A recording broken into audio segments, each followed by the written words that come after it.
I have used this failed prophetic chart of William Miller in numerous of my videos. And I think that there are some people who fail to understand why I continue showing the chart itself. So let me explain why now. First of all, everything on this chart as it started out belonged to William Miller. He started back in the early 1800s looking at the Bible trying to predict the return of Jesus Christ. And once everything on his chart had fallen to pieces, he showed he had seen that the interpretation was wrong and the dates was wrong and so forth. And when Jesus did not come back, he pretty much walked away from the chart and would have nothing to do with it. But the early pioneers of the Seventh-day Adventists, such as Bates and James White and Ellen White, would not drop it. So they picked up the chart. And once you pick it up, it becomes yours then. It was no longer Miller's anymore because he had walked away from it.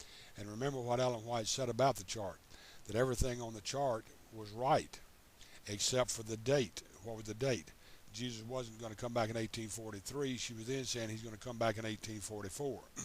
So this chart that was once associated with Miller, whether they want to accept it or not, has now become property of Seventh-day Adventists and their wrong interpretations and their wrong date setting. Well, sometime apparently they begin to realize that this chart was associated with failed prophecies and failed predictions. So they pretty much quit using the chart, but they kept using the interpretations off the chart and the dates off the chart. And if you go back and look at the historical dates on the chart, you'll find out anyone with any intelligence at all or any intellectual honesty will find out from the chart that the dates are even totally wrong.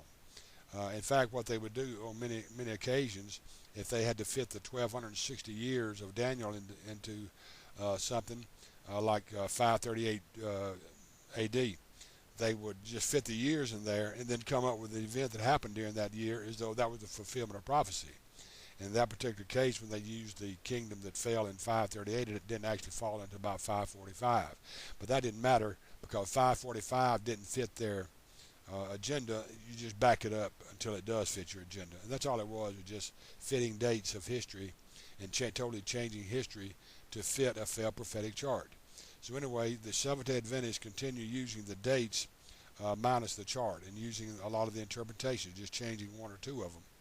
And all of a sudden, what happens is that these dates and so forth that was associated with Seventh-day Adventists begin to be picked up by other Protestants, and then other Protestants picked it up, and then other Protestants picked it up and used it. And don't misunderstand me, not every Protestant agrees with this.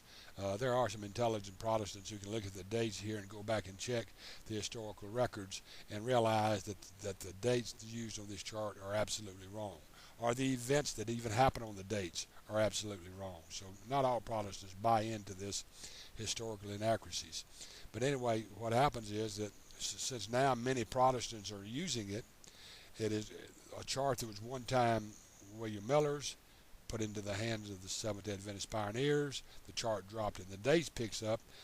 Rather than being exclusive Seventh-day Adventist now, it's put in the hands of thousands and thousands of Protestants. So it's no longer associated, unless you know these dates and everything and know it, it's no longer associated with just the Seventh-day Adventist anymore. They spread their propaganda for over 100 years now, and so a lot of Protestants are using these things. And when a Protestant uses the dates and things off here, you can tell how intellectually honest they are if they don't go check these dates out and see how wrong they are themselves. But since they have a biasness against the Catholic Church, truth goes out the window and dishonesty comes in and takes over.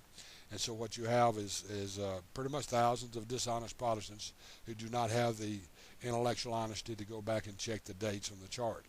But the thing is that it is separated from the Seventh-day Adventists now. And that's one of the reasons I continue showing the chart and showing the involvement of the Seventh-day Adventists in this, to show people that this was originally came from the Seventh-day Adventist organization and all their failed predictions and failed prophecies. So when a Protestant picks it up, all they're doing is picking up the failed prophecies and the failed predictions and the historical inaccuracies of the Seventh-day Adventist Church. And rather than saying, well, you know, I might not like the Catholic Church, but I'm not going to buy into this historical inaccuracies and all this interpretation either. So that is the main reason I continue showing this chart. It belonged to William Miller. It became the property of Seventh-day Adventists when they accepted it. They they dropped the chart, started using the dates. Other Protestant picks it up, and now it is as though the entire Protestant world has invented this when it's actually nothing more than the Seventh-day Adventist. And that's the reason why I continue showing these charts and the errors on this chart, so that when people see these dates and see these numbers and so forth, they can recognize this came from a bunch of people back here predicting the return of Christ that never happened, who believe that Jesus didn't even start atonement until 1844, and that Jesus is an archangel and all this other stuff, and they can tie it right back to the Seventh-day Adventist and see how really ignorant it is to try to tie your interpretation in to failed prophecy and historical dates that have been debunked over and over again. So I hope that helps you to understand why I continue to show this chart and try to get this information out more now. Until next time, this has been Golly saying, God bless.